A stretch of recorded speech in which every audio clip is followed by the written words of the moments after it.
Aplauda o Senhor. Glorifica Ele. Glória a Deus.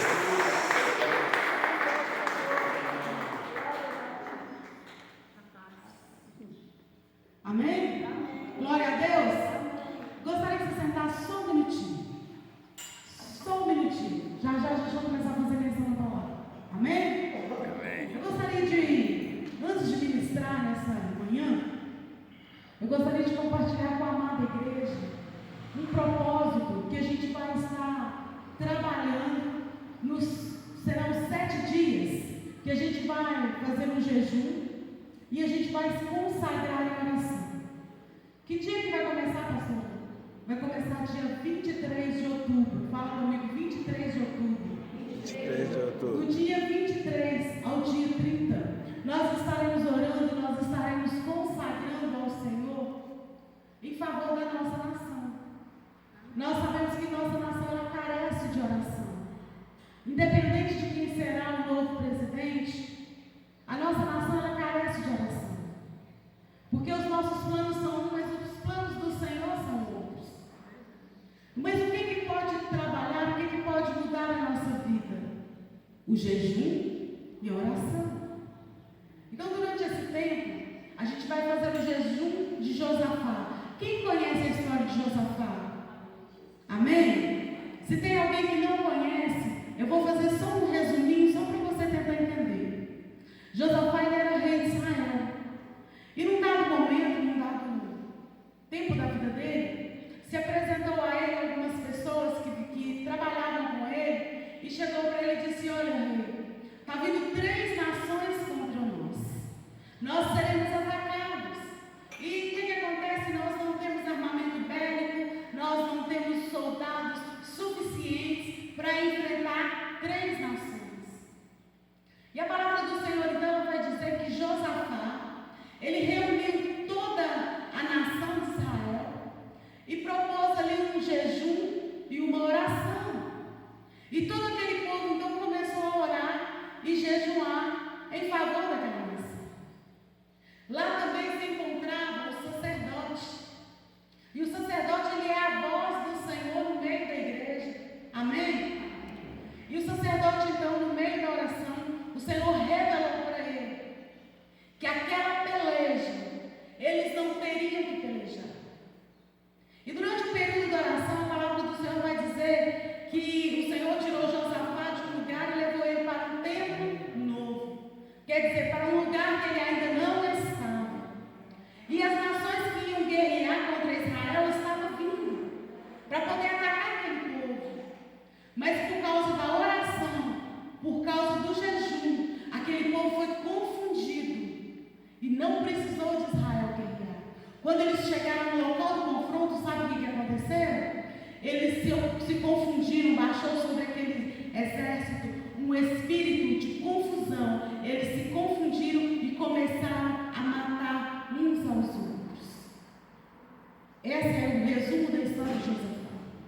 E eu gostaria de saber quem é que vai estar apoiando a pastora durante esses dias, esses 7 dias de jejum e oração, em favor da nossa nação. Tem gente para apoiar aqui? Amém. Está ligado? Amém. Vamos unir nesse propósito de oração. A nossa nação ela carece da nossa oração, do nosso cuidado. E no momento, nós podemos oferecer o nosso melhor em favor da nossa nação, que é interceder pelo lugar que a gente mora, pelo lugar que a gente vive. Amém? Glória a Deus. Agora eu quero que você fique de pé. Vamos ficar de pé nesse momento, vamos fazer menção à palavra do Senhor. A palavra do Senhor tem para nós nessa manhã. É um texto muito conhecido, mas a palavra do Senhor ela se renova a cada dia. Amém? Gostaria de convidar você a abrir sua Bíblia no Evangelho de Marcos, capítulo 4. É o segundo livro do Novo Testamento. Marcos, capítulo 4. Nós vamos fazer menção lá do verso 39 em diante. Amém? Hoje a pastora Jaqueline não está aqui.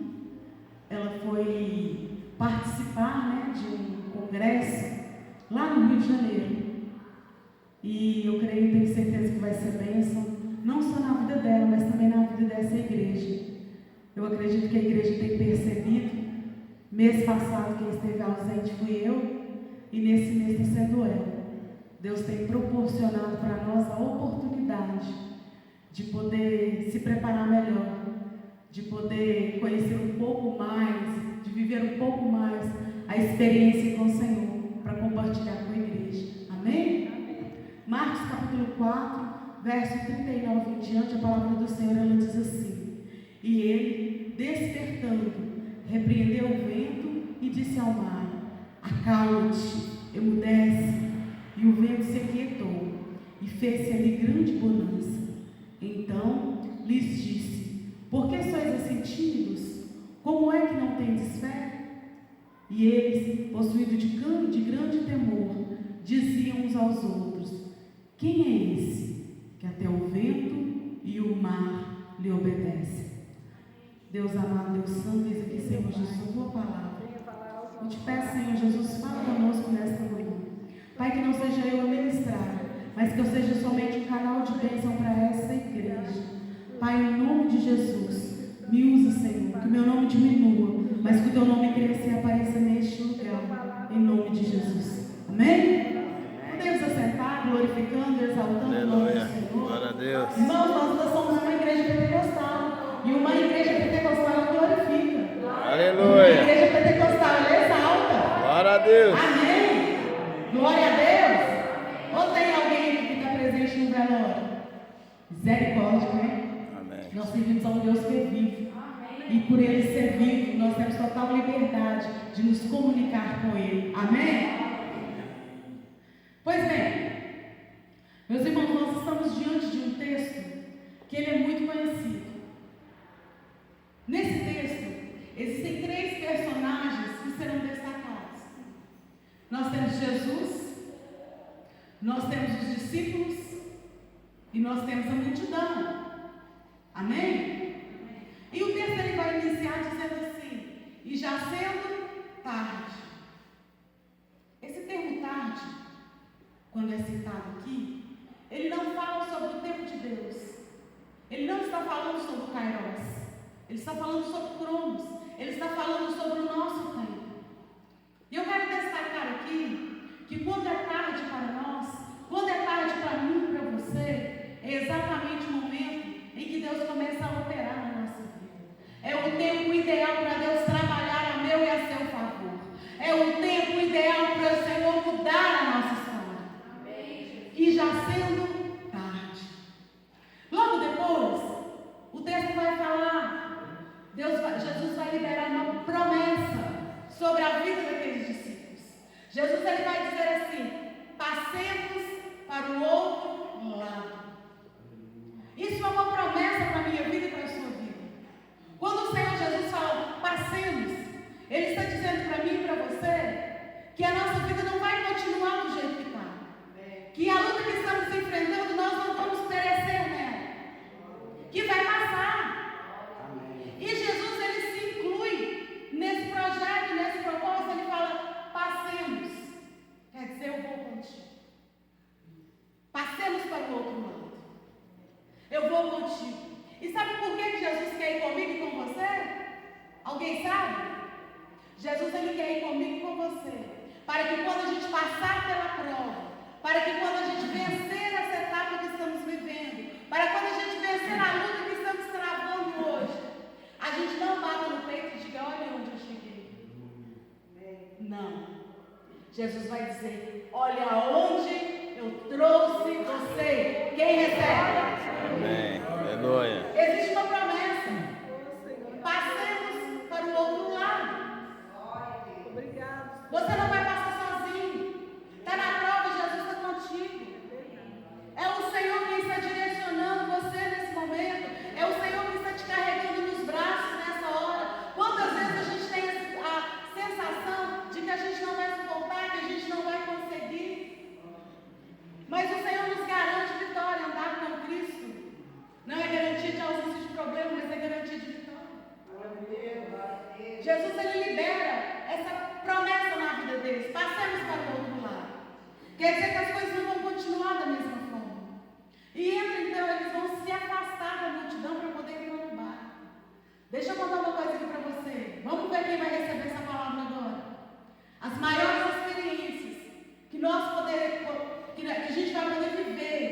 com o Senhor Jesus, não vai ser no meio da multidão.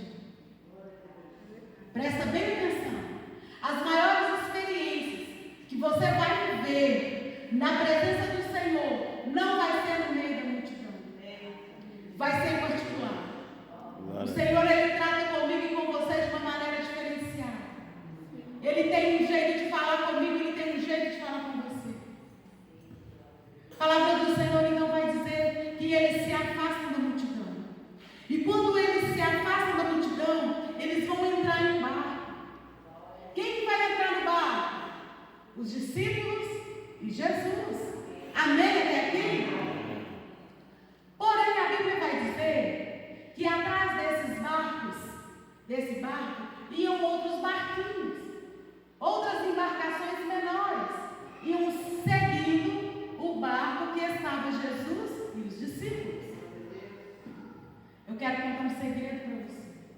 Talvez você não saiba ainda, mas tem muita vida que está seguindo você, que está dependendo do teu exemplo, que está dependendo do teu testemunho para conhecer Jesus. Você sabia disso? Aqui é isso, pastor, eu não sou nada. Eu só entro, assento, ouço a palavra e vou embora. O seu vizinho, ele está te observando. O barquinho da vida dele está te observando. Lá no seu trabalho, o seu colega de serviço, ele está te observando. Lá no seu comércio, quem vai lá comprar de você, o seu cliente, ele está te observando. Tem alguém na sua família que ainda não se converteu, que ainda não conheceu Jesus? Saiba que essa pessoa está te observando. Outros barquinhos seguiram. E sabe o que acontece? Quando a gente tem esse entendimento que outras pessoas estão nos observando, que outras vidas estão se espelhando nas nossas vidas, a gente tem a mania de bater no peito e falar assim: olha para mim não, viu? Olha para Jesus. Olha para mim não, olha para Jesus. E se eu falar para você que esse discurso não é correto? Sabe o que acontece? Sabe o que a Bíblia diz?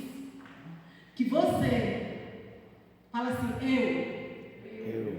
eu sou o sal da terra, e luz do mundo. Tem sal da terra e luz do mundo aqui? Amém? Eu sou o sal da terra e luz do mundo. Paulo, 1 Coríntios 11:1, anota aí. Paulo, 1 Coríntios 11:1, ele fala assim: sede meus imitadores, como eu sou de Cristo.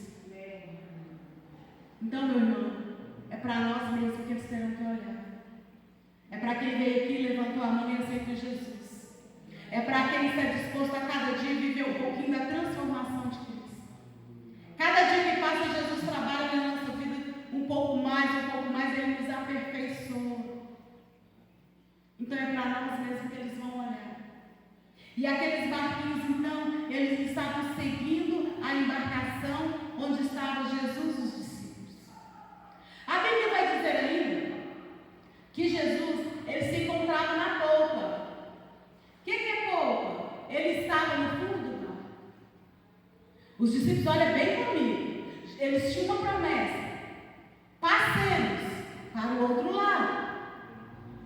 Jesus já estava com eles. Amém? Jesus não havia desamparado eles. Eles já estavam longe da multidão. O cenário era perfeito. Eles estavam debaixo de obediência. Amém? Amém. E Jesus estava na polpa. Jesus estava atrás. E Jesus, por ter ministrado naquele dia 4 sermões consecutivos, enquanto o homem, Jesus estava cansado. E quando Jesus então está ali na polpa do navio, do barquinho, ele deita e dorme. Enquanto Jesus dormia, levanta-se uma grande tempestade. E aquela tempestade então ela começa, as águas do mar começam a açoitar aquele barco, começam a fazer com que o barco entre a deriva, que eles percam o controle do barco. E aqui eu tenho mais um segredo para compartilhar com a nossa igreja. Muitas das vezes nós estamos debaixo de promessas. Muitas das vezes nós estamos sendo obedientes. Jesus, ele não nos garantiu ausência de problemas, mas ele nos garantiu certeza de vitória. Amém? Ele não nos garantiu ausência de problema, mas nos garantiu certeza de vitória. Eles têm uma promessa, estão debaixo de obediência. Jesus está no barco. Ô pastor, por que então essa tempestade? O que está acontecendo? O que está acontecendo é o que acontece na minha vida e na sua vida. Nós deixamos Jesus atrás e vamos seguindo na frente. Quem estava conduzindo o barco? Os discípulos. E Jesus estava onde? Atrás. Na minha vida e na sua vida também é assim. Nós queremos ter a rédea, nós queremos ter o controle da nossa vida. E colocamos Jesus aonde? Atrás. E vendo eles que já não conseguiam mais dominar a situação, que o mar verdadeiramente estava revolto e que já não tinha mais condição de sobreviver, eles então correm atrás, voltam lá atrás e vão atrás de Jesus. Jesus! Oh Jesus! Jesus, acorda, desperta-te! Não te importa o que nós mereçamos? Você sabia que eu e você também fazemos isso? Na hora da luta, na hora da dificuldade, a gente tem a capacidade, presta bem atenção, nós temos a capacidade de orar para o Senhor e falar assim: poxa Deus, você esqueceu de mim? Quanto tempo que eu estou nessa prova? Quanto tempo que eu estou nessa luta? Ô Senhor, só pode ter esquecido de mim. Eu quero dizer para você que o Senhor não esquece de ninguém. Você está na prova, você não está sozinho. Você está na luta, o Senhor está contigo. Onde você põe o pé, o Senhor põe o dedo. O Senhor está caminhando contigo. E quando você não estiver mais conseguindo caminhar, tenha certeza que Ele vai te tomar nos braços. Ele vai te carregar. Mas você não está sozinho. É promessa do Senhor. Passemos para o outro lado. Você não vai morrer nessa guerra. Essa tempestade que se levantou, ela não veio para te matar. Você está debaixo de obediência. O Senhor está cuidando de você. A tempestade existe. Jonas também passou por uma tempestade. Só que a diferença é que Jonas estava debaixo de desobediência. E quem enfrenta a tempestade debaixo de desobediência, o barco enche de água. Ele é lançado para fora do barco. Ele vai parar no ventre do peixe até voltar a ser obediente. Mas quem está debaixo de obediência, a tempestade vem, o barco é assolado, mas a tempestade não vem para te matar. Ela vem apenas para te ensinar quem é o seu Deus. Qual é o tamanho do seu Deus? O barco está sendo assolado, está de um lado para o outro. Acordaram Jesus, disseram para ele: Senhor, não te importa o que nós pereçamos? E o Senhor Jesus, então, ele vai dar uma ordem: acalma-te, mar, aquieta-te, ó vento, e tudo vai parar. Quem já ouviu nos telejornais, que aqui na Rua da Prata nunca aconteceu, quem já viu nos telejornais quando a natureza se revolta com algum lugar? Alguém já ouviu? Já viu? Belo Horizonte, isso é muito comum. Lá tem o Rio Arruda, ele passa bem no meio da cidade. E lá, quando não era canalizado, a gente via fogão vedete, daqueles vermelhos de asinho, que não é do tempo de vocês, que aqui só tem gente nova. Glória a Deus. Amém? Amém? Aquele fogão vedete de duas asinhas vermelhinhas, que a gente alinhava ele bonitinho, rodando dentro do rio. Aquela geladeira Consul que quando você punha a mão nela, você tomava choque. Eu tenho certeza que ninguém aqui lembra disso.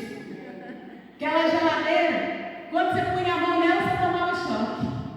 Você via ela descendo, rodando, via abaixo. Quem já viu notícia de tsunami na televisão? Vem aquele vento que vai lambendo tudo. Não é assim? Como que é? Tem como controlar a natureza? Alguém já conseguiu controlar a natureza?